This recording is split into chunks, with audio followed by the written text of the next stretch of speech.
Hi hello അസ്സലാമു അലൈക്കും. അപ്പോൾ ചില്ലി ചിക്കൻ ഉണ്ടാക്കുന്നത് പോലെ നമുക്ക് വെണ്ടക്ക വച്ചിട്ട് ചില്ലി വെണ്ടക്ക ഉണ്ടാക്കിയെടുത്താലോ. അപ്പോൾ ഞാൻ അതിന് വേണ്ടി ഇഞ്ചി വെളുത്തുള്ളിയും ചെറുതായി അരിഞ്ഞ് വെച്ചിട്ടുണ്ട്. ക്യാപ്സിക്കം സവാളയും സ്ക്വയർ പീസായിട്ട് കട്ട് ചെയ്തിട്ടുണ്ട്. വെണ്ടയ്ക്കയും തക്കാളി അരിഞ്ഞെടുത്തിട്ടുണ്ട്. പിന്നെ chilli sauce, tomato sauce, soya sauce, red chilli sauce ഇത്ര എടുത്തിട്ടുണ്ട് കേട്ടോ. ഇനി ഒരു പാൻ എടുത്തിട്ട് വെച്ച് ചൂടായി കഴിഞ്ഞപ്പോൾ ഞാൻ കുറച്ച് സൺഫ്ലവർ ഓയിൽ ഒഴിച്ചെടുത്തിട്ടുണ്ട്. ഇനി നമുക്ക് ഇഞ്ചിയും വെളുത്തുള്ളിയും കറിവേപ്പില കൂടി അതിലേക്കിട്ട് നന്നായിട്ടൊന്ന് മൂപ്പിച്ചെടുക്കാം. ഈ പരുവാകുമ്പോൾ നമുക്ക് സവോളയും ക്യാപ്സിക്കും കൂടി ചേർത്ത് കൊടുക്കാം. എന്നിട്ട് ഇതിനെ ഒന്ന് വഴറ്റിയെടുക്കണം. ഒന്ന് സോഫ്റ്റായി വരുമ്പോൾ നമുക്കതിലേക്ക് വെണ്ടക്ക കൂടി ചേർത്ത് കൊടുക്കാം. വെണ്ടക്ക ഒന്ന് സോഫ്റ്റായി വരുമ്പോൾ നമുക്കതിലേക്ക് തക്കാളി കൂടി ചേർത്ത് കൊടുക്കാം കേട്ടോ.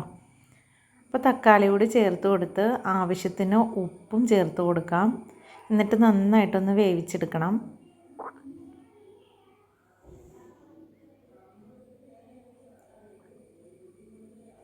കുറച്ച് മുളക് പൊടി ഞാൻ ചേർത്ത് കൊടുത്തിട്ടുണ്ട്, ഒരു കളറിന് വേണ്ടി മാത്രം, ഒരുപാട് എരിവൊന്നും വേണ്ട. എന്നിട്ട് നമുക്കിതൊന്ന് മൂടി വെച്ച് വേവിച്ചെടുക്കാം. ഇനി നമുക്ക് മൂടി തുറന്നിട്ട് ഇതിലേക്ക് സോസുകൾ ചേർത്ത് കൊടുക്കാം. കുറച്ച് സോയാ സോസ് ചേർത്തിട്ടുണ്ട്, ടൊമാറ്റോ സോസ്, പിന്നെ റെഡ് ചില്ലി സോസ് ചേർത്ത് കൊടുക്കാം. ഇനി നമുക്ക് ഗ്രീൻ ചില്ലി സോസ് കൂടി ചേർത്ത് കൊടുത്തിട്ട് നന്നായിട്ടൊന്ന് ചൂടാക്കിയെടുക്കാം.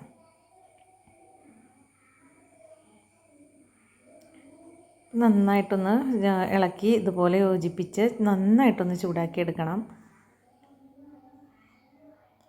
അപ്പോൾ ഇതുപോലെ ഈ പരുവത്തിൽ വേണ്ടവർക്ക് ഈ പരുവത്തിൽ തന്നെ എടുക്കാം. അതല്ല കുറച്ച് ഒരു ഗ്രേവി വേണ്ടവർക്ക് അല്പം കോൺഫ്ലോർ കുറച്ച് വെള്ളത്തിൽ കലക്കിയിട്ട് നമുക്കിതിലേക്ക് ഒഴിച്ചു കൊടുത്തൊന്ന് കുറുക്കിയെടുക്കാം. അപ്പോൾ നമ്മുടെ ചില്ലി വെണ്ടയ്ക്ക റെഡി ആയിട്ടുണ്ട്.